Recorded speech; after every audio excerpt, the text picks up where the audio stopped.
Il faut savoir que au total, les projets Tilanga et ICOP impliquent l'expropriation totale ou partielle d'environ 118 000 personnes. Donc, je suis Juliette Renaud et je suis responsable de campagne aux Amis de la Terre et sur la question de la régulation des multinationales. Et donc, à ce titre, c'est moi qui coordonne nos activités sur le cadre de Total en Ouganda, en Tanzanie, donc les projets Tilenga et ICOP. Donc très concrètement, en fait, peut-être pour réexpliquer, Total est en train de développer un méga projet pétrolier en Ouganda et en Tanzanie. C'est en fait deux projets associés. Il y a le projet Tilanga, qui est un projet d'extraction pétrolière, donc plus de 400 puits, dont un tiers qui sont prévus dans une aire naturelle protégée. Et après, ICOP, qui est un oléoduc géant qui va traverser l'Ouganda et la Tanzanie pour transporter et exporter ce pétrole. Et donc, jusqu'ici, on avait réalisé plusieurs enquêtes en Ouganda. Il y a aussi des journalistes qui ont pu se rendre sur place, d'autres organisations de la société civile. Mais c'est un pays autoritaire, c'est très difficile déjà d'enquêter en Ouganda. Mais c'est en commune mesure avec la Tanzanie, où là, du coup, il y avait encore eu, il n'y avait pas eu d'enquête de terrain de ce type qui avait pu être réalisée. Il y avait juste eu une par Oxfam en 2020, mais avec certaines contraintes, parce que le niveau de surveillance, en fait, en Tanzanie, le niveau de répression du régime autoritaire est beaucoup plus fort que le niveau de contrôle qu'il y a. Et donc, voilà, c'est ce qui est inédit un peu dans ce rapport. Donc, dans le rapport, on revient d'une part, c'est les résultats de cette enquête de terrain. Donc, concrètement, on a collecté des témoignages des communautés affectées dans de toutes les régions affectées par l'oléoduc en Tanzanie. Il faut savoir que, au total, les projets Tilanga et ICOP impliquent l'expropriation totale ou partielle d'environ 118 000 personnes. Et rien qu'en Tanzanie, on parle des terres de près de 62 000 personnes qui sont affectées. Et donc, on a collecté tous ces témoignages pour pouvoir documenter les violations des droits que ces communautés subissent. Et par ailleurs, le rapport met en lumière les risques énormes pour l'environnement et le climat que fait peser ce projet. Donc c'est vrai qu'on s'était beaucoup centré auparavant sur le projet Tilanga et les risques notamment dans l'aire naturelle protégée des Murchison Falls. Et là, on étudie davantage les risques environnementaux posés par l'oléoduc en Tanzanie. Donc que ce soit vraiment l'oléoduc sur Terre qui traverse plusieurs écosystèmes protégés, qui passe dans le bassin du lac Victoria, qui est la plus grande réserve d'eau douce en Afrique, et donc 40 millions de personnes dépendent. Et après, l'oléoduc termine dans le port de Tanga.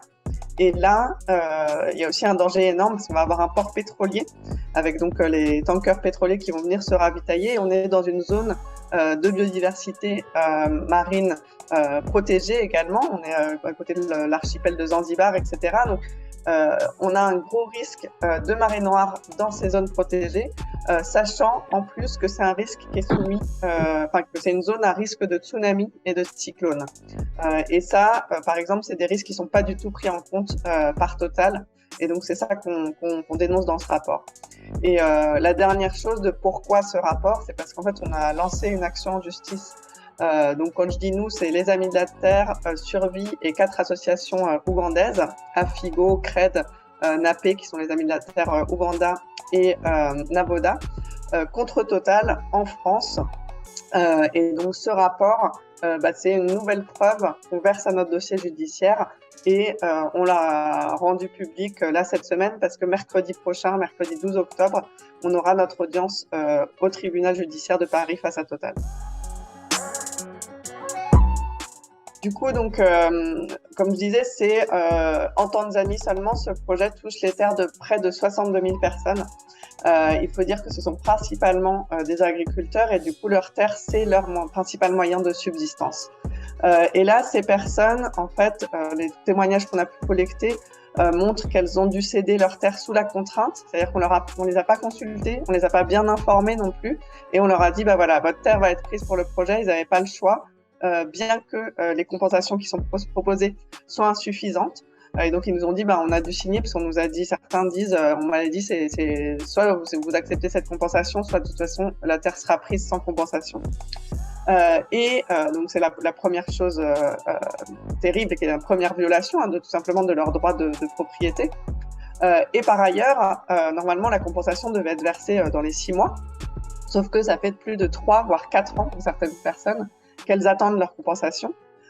Et pourquoi c'est dramatique? C'est parce que avant même de recevoir ces compensations, ces personnes sont privées du droit d'utiliser librement leurs terres. Donc concrètement, elles ne peuvent pas continuer à cultiver les cultures comme le manioc, le café dont elles dépendent pour survivre. Donc elles dépendent pour nourrir leur famille, mais surtout pour générer des revenus.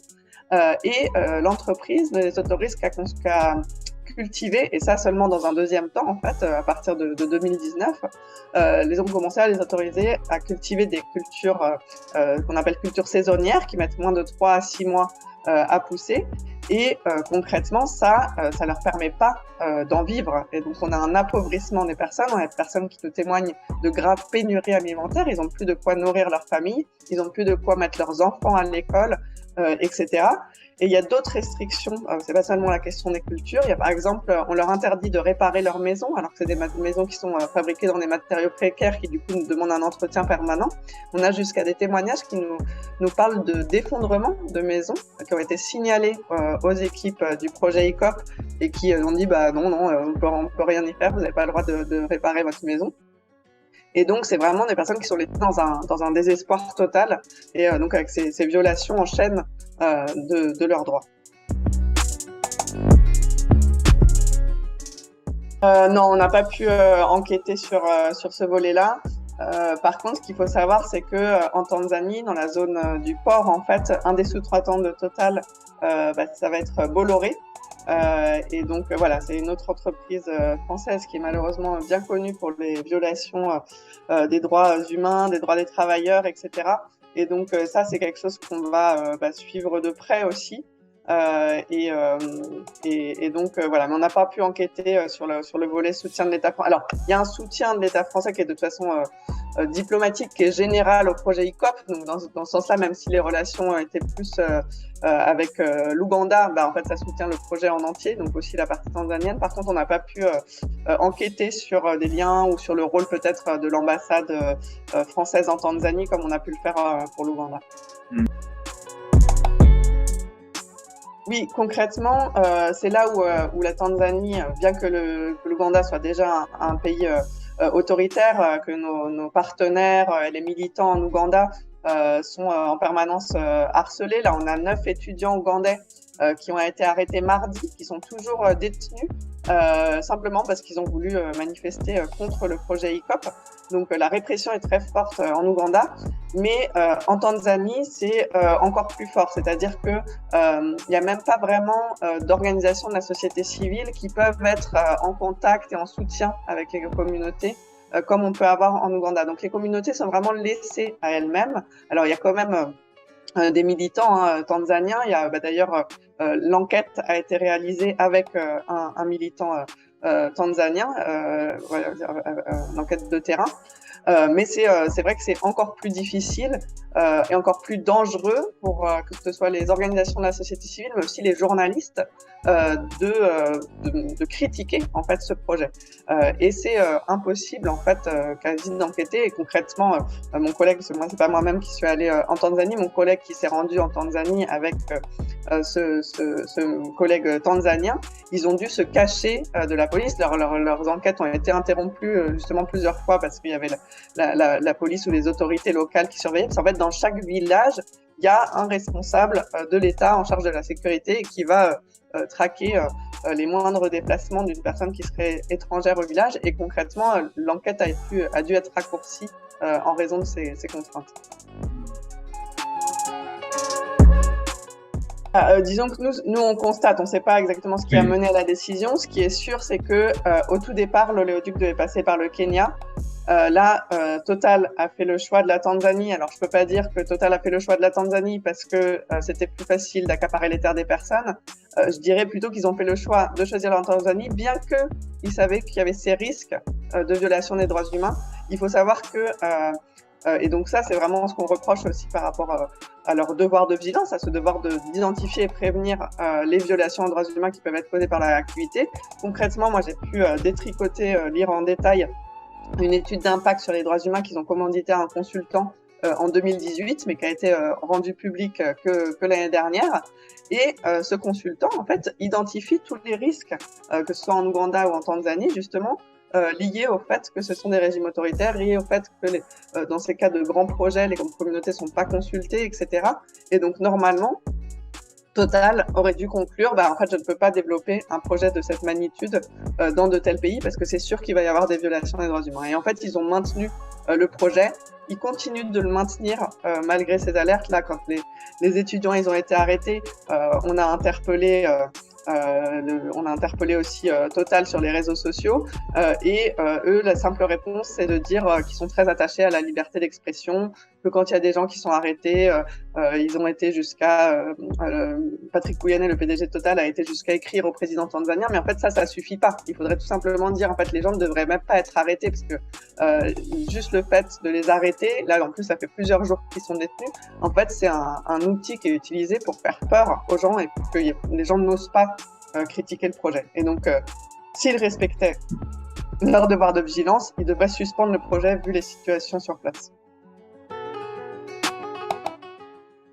Ce qui est sûr, c'est qu'en fait, la mobilisation contre ces projets, contre Tilanga et ICOP, ne cesse de grandir. Elle continue en Ouganda, en Afrique de l'Est, un peu en Tanzanie, tant bien que mal, malgré les risques. Enfin, moi, c'est incroyable quand je vois nos partenaires qui continuent malgré tous ces risques, malgré les multiples arrestations, malgré le harcèlement qu'ils subissent. C'est vraiment admirable en fait de leur part de continuer en fait, et aussi des gens dans les communautés même qui juste essayent de se battre pour défendre leurs droits.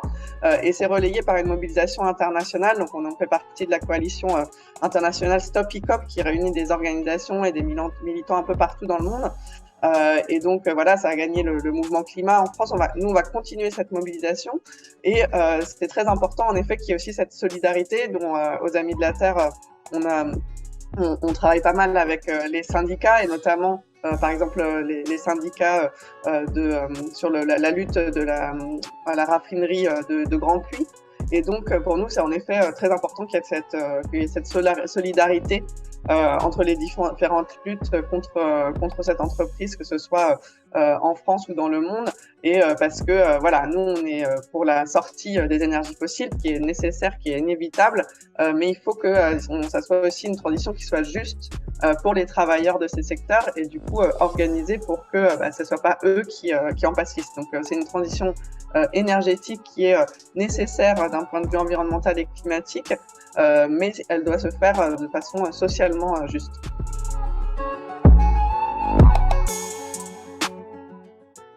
Concrètement, aujourd'hui, l'oléoduc ICOP, donc encore une fois, qui n'est pas encore construit, on essaye de l'empêcher de voir le jour, mais il va être alimenté par deux projets pétroliers pour l'instant qui sont en développement plus avancé.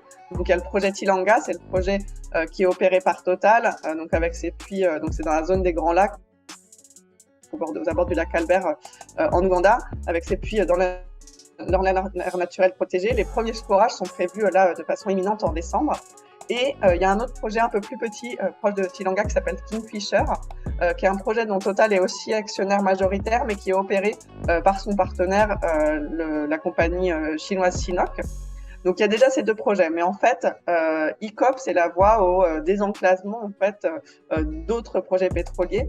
Donc vous avez peut-être entendu parler déjà de tous les projets dans la zone des Virunga en RDC, où il y avait déjà eu des campagnes de mobilisation internationale. Il y avait un projet qui avait d'ailleurs été abandonné par Total, et forcément il y a eu la pression de la société civile qui avait fait abandonner ce projet à l'époque, mais il y avait aussi le fait qu'il n'y avait pas d'oléoduc, qu'il n'y avait pas encore de débouchés possibles pour ce pétrole. Et aujourd'hui, on en a parlé un peu cet été dans les médias, il y a beaucoup de blocs pétroliers qui ont été mis, des appels d'offres qui ont été lancés côté RDC, et la même chose côté Ouganda. Donc en fait, on a toute la bordure du lac Albert et du lac Édouard, du côté lac Édouard, du côté du coup RDC, c'est les Virunga, du côté Ouganda, c'est un autre parc des plus importants qui est le parc Queen Elizabeth. Et du coup, c'est vraiment une zone de biodiversité unique et où ils veulent lancer cette exploitation pétrolière qui sera bien sûr catastrophique.